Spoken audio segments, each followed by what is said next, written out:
Rebonjour et merci de nous rejoindre à nouveau sur l'émission d'EPSAD, la télé d'EPSAD, proposée par la FEDEPSAD et l'UPSADI ici à Santexpo. Donc nous recevons Daniel Guilherme, le président de la Fédération nationale des infirmiers. Daniel Guilherme, bienvenue. Bonjour. Entouré d'Alexandra Duvauchel, déléguée générale de la FEDEPSAD, retrouvons, ainsi que Kevin Chattard pour l'UPSADI. Donc on vous retrouve. Bonjour à tous.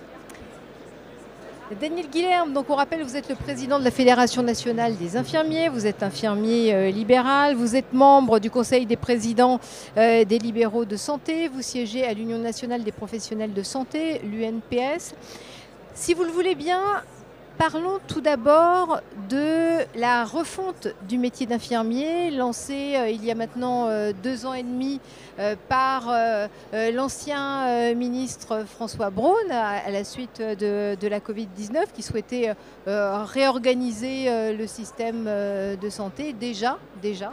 Le projet de loi infirmier a été adopté à l'unanimité dans les 2 chambres. Il poursuit son chemin en commission paritaire entre les 2 assemblées. Aujourd'hui, quelles sont les modifications apportées par ce texte et en quoi ce texte va-t-il permettre de développer demain les soins à domicile ? J'ai juste un petit mot d'excuse parce que ma voix n'est pas très bonne. Alors ce que ça amène de nouveau, c'est essentiellement l'inscription dans la loi d'une définition de la profession. Jusqu'à présent, on était défini dans les textes réglementaires. Et là, on se retrouve en fait avec un texte qui est un texte cadre qui va être décliné en décret, en Conseil d'État et arrêté. Donc c'est un vaste chantier qui, parallèlement, s'adosse aussi sur une réforme en fait, de la formation. Donc on a une réingénierie complète du métier. Alors, parmi les évolutions contenues dans ce texte, plusieurs spécialités infirmières ont été reconnues, mais visiblement pas l'EPSAD. J'ai demandé à Alexandra Duvauchel pourquoi est-ce qu'il était nécessaire et pourquoi vous appeliez de vos voeux à la reconnaissance d'une spécialité PSAD dans ce texte.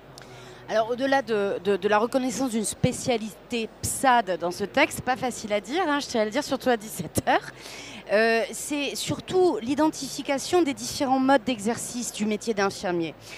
Et surtout, bien évidemment, le fait que quel que soit le mode d'exercice, que l'on soit libéral, que l'on soit hospitalier ou que l'on soit salarié d'un prestataire, on détient les mêmes compétences. On va développer par ailleurs des expertises, en l'occurrence les prestataires et les infirmiers des prestataires développent des expertises en matière de dispositifs médicaux et donc de traitement associant un dispositif médical et une prestation associée, et dans le cadre effectivement de spécialisation, de meilleures connaissances sur des prises en charge de pathologies, raison pour laquelle d'ailleurs ça profite aussi à la complémentarité de nos actions sur le terrain.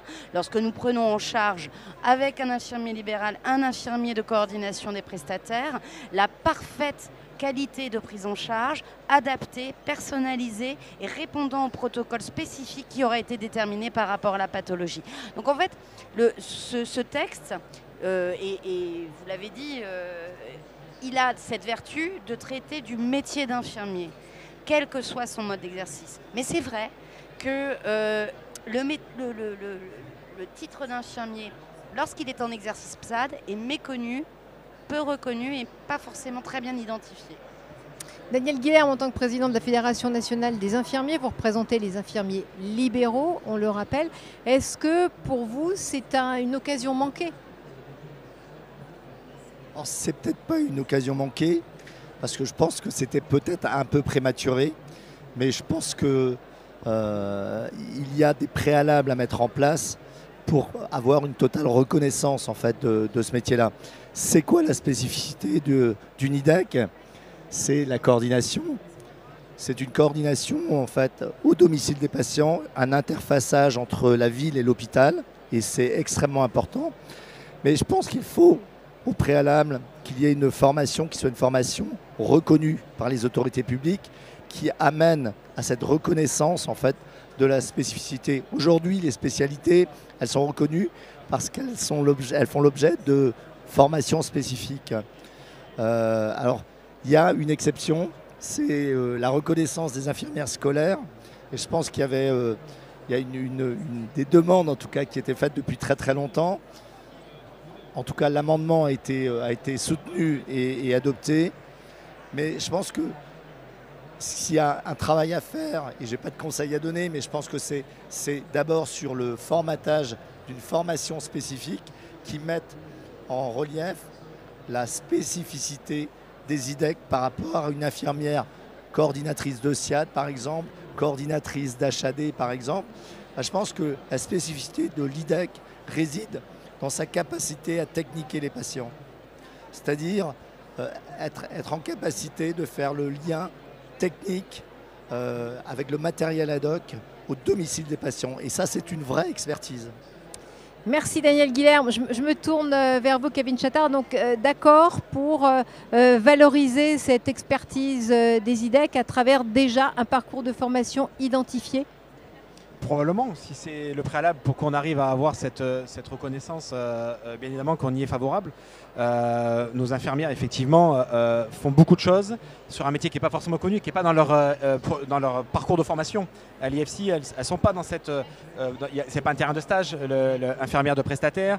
C'est vrai qu'on utilise tous un peu le forme IDEC, infirmière coordinatrice, mais en vrai, il n'y a pas forcément de diplôme ou de formation adaptée. Donc, si c'est ce préalable qu'on a besoin d'avoir pour que nos infirmières soient vraiment reconnues et que ça nous permette effectivement de nous inscrire plus largement en tant que prestataire dans la coordination et dans les projets qu'on va discuter peut-être plus tard, ce préalable, on est prêt à l'entendre et à le mettre en place. Alors, on a parlé d'IDEC. Il y a à peu près 1 an et demi, vous signez tous ensemble un protocole, uniquement la FEDEPSAD, un protocole d'accord pour favoriser et fluidifier les relations entre les PSAD, leurs IDEC et les infirmiers libéraux. Daniel Guilherme, quel bilan tirez-vous de l'application de cet accord? D'abord, c'est une satisfaction en fait, qu'on puisse conjointement signer une convention cadre nationale. C'est quelque chose qui est plutôt valorisant pour les uns et pour les autres. Le bilan qu'on peut en tirer est suivant, c'est que ça a permis et ça permet de clarifier les zones de chevauchement qu'il pouvait y avoir entre nos professions, nos secteurs respectifs. Vous savez, sur le terrain, les gens disent « ça c'est à moi, etc. etc. Nous, ce qu'on veut, c'est au-delà de cette notion de coordination, c'est de mettre en place des synergies. Et je pense que j'ai eu l'occasion de le dire, y compris en fait lors des rencontres de la FEDEPSAD, le terme de coordination aujourd'hui est un peu galvaudé. C'est-à-dire qu'on met la coordination à toutes les sauces. Moi, je pense que pour le système de santé demain, il faut s'appuyer sur les atouts de chaque secteur, de chaque profession, de chaque spécialité et mettre ces gens-là en synergie. La coordination aujourd'hui, à l'ère du numérique, à l'ère de l'IA, a quelque chose de désuet. Voilà. Alexandra Duvauchel. Oui, moi le bilan que j'en tire, c'est surtout que ça a permis de formaliser ce qui se passe bien sur le terrain. C'est en réalité, sur le terrain, nos infirmiers, qu'ils soient libéraux ou de coordination au sein de nos entreprises, elles savent très bien ce qu'elles ont à faire, elles savent très bien le faire et elles travaillent effectivement comme cela sur le terrain. Ça permettait simplement d'une part qu'on se le dise, et puis c'est toujours dans un souci aussi de le faire savoir. Parce que je dirais qu'aujourd'hui, au travers des réponses à apporter aux grands enjeux de santé que nous avons et le mur démographique auquel nous sommes confrontés, on est face à un besoin de soins qui est croissant. Et malheureusement encore aujourd'hui, les politiques de santé publique demeurent extrêmement hospitalo-centrées ou structuro-centrées. Donc, faire savoir que sur le terrain, nous avons des systèmes qui ne sont pas structurés en établissement, mais structurés dans leur fonctionnement, permettrait peut-être d'ouvrir des champs d'activité bien plus larges que ceux qui sont aujourd'hui identifiés. Je prends l'exemple, un exemple assez rapide, sur la proposition de loi relative à la prise en charge des patients en soins palliatifs. Aujourd'hui, sur le terrain, nous en prenons en charge ensemble. Et pourtant, dans cette proposition de loi, même si le domicile est mentionné comme un lieu sur lequel des soins palliatifs peuvent être faits, on sent bien que la prise en charge telle qu'elle est envisagée est principalement structuro-centrée aujourd'hui. Donc il faut aller plus loin, je pense qu'il faut le faire savoir. Il faut savoir que ça fonctionne bien, il faut savoir qu'on est coordonné, qu'on travaille avec l'ensemble des autres professionnels et que les patients, ils ont une prise en charge aussi sécurisée et qualitative que s'ils sont en établissement de santé. Avec les innovations technologiques que nous avons aujourd'hui, par ailleurs, c'est possible.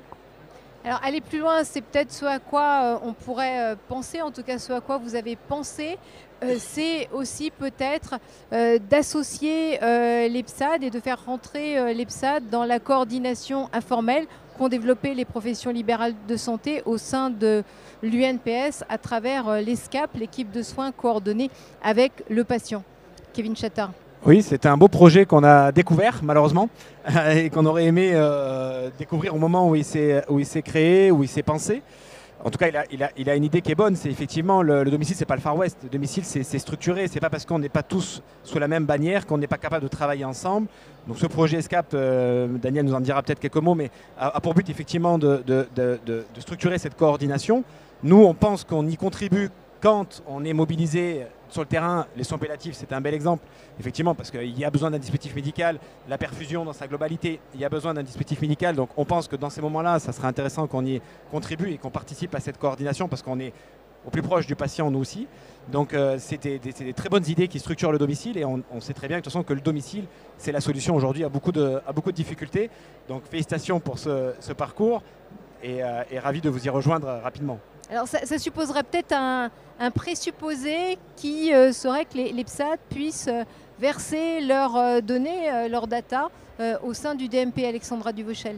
Mais oui, parce qu'en fait, on est toujours sur cette même problématique du manque d'identification des prestataires dans le système de santé et dans l'organisation des soins. Toutes les idées visant à améliorer la coordination et à mettre autour de la table l'ensemble des acteurs, parce qu'on n'est pas identifié formellement dans le système de santé, eh bien, nous ne sommes pas non plus associés à ces tables rondes qui sont pourtant, bien évidemment, sur le terrain, partie prenante des discussions. Donc c'est là où je pense qu'il y a peut-être aussi des choses à faire au niveau politique pour mieux associer, mieux identifier les prestataires de santé à domicile comme partie prenante du système de santé. Et ça n'empêchera pas des initiatives locales pour être partie prenante des ESCAP avec vous. Daniel Guilherme, les ESCAP, on pourrait imaginer de les ouvrir. On rappelle peut-être 2 mots sur ce process qui rentre en expérimentation. Alors ce dispositif en fait, vise à coordonner des professionnels de santé autour d'un patient. On est dans une coordination clinique de proximité. On n'est pas dans une approche populationnelle, c'est vraiment de la coordination autour du patient. Alors l'idée effectivement est d'avoir un système qui soit un système très agile, très souple et qui permette en fait en temps réel de coordonner des acteurs dans une prise en charge commune. Alors évidemment que les prestataires auront leur place, je pense, dans ces structures-là à terme.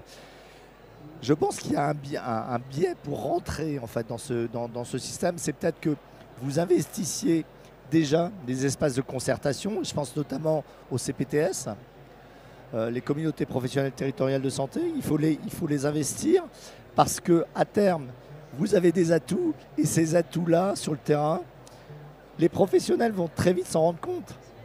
Et donc, à ce moment-là, effectivement, naturellement, vous intégrerez ces structures-là. Il ne faut pas oublier que, dans un premier temps, ce dispositif a été mis en place dans le cadre d'un ACI et c'est un accord conventionnel interprofessionnel avec des professions conventionnées par l'assurance maladie. Et réglementairement, vous ne pouvez pas y être dès le départ. Mais je suis persuadé qu'au regard des besoins qu'il va y avoir, vous aurez toute votre place dans le dispositif. Merci Daniel Guilhem. Je vais vous demander aux uns et aux autres de conclure et on commence avec vous, Kevin Chattard, pour l'UPSADI. Ouais, la conclusion, elle est finalement simple. C'est toujours une histoire un petit peu de statut, de droit d'entrée pour entrer dans tous ces dispositifs qui sont intéressants et dont on aimerait prendre part. Donc on repart de là toujours avec l'idée de travailler sur notre statut, travailler sur notre identification pour pouvoir mieux œuvrer dans la santé publique au quotidien. Donc on prend note. Merci Kevin Chattard. Alexandra Duvauchel pour la FEDEPSAD. Non, mais je pense qu'il faut qu'on poursuive aussi nos travaux. L'ouverture que nous avons depuis plusieurs années à vouloir participer et travailler ensemble, construire des projets. Le plaidoyer fin de vie en a été un très bon exemple. Je crois qu'il faut se poursuivre, alimenter aussi le débat public ensemble pour faire avancer notre système de santé et surtout en garantir la pérennité. Daniel Guilherme, la conclusion avec le filet de voix qu'il vous reste malgré cette extinction de voix. La transition démographique qu'on connaît aujourd'hui et qui va se potentialiser dans les années qui viennent ne peut nous amener qu'à collaborer davantage.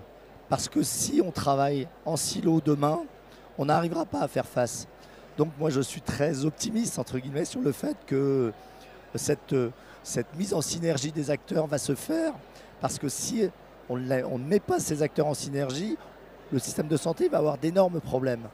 Donc je suis optimiste et je suis évidemment très favorable à continuer à travailler avec la Fédération des prestataires de santé à domicile. Et on a encore des champs à explorer ensemble pour améliorer cette prise en charge des patients. Merci à vous trois. Ainsi Merci se beaucoup. referme cette émission de la télé d'EPSAD. Merci à tous.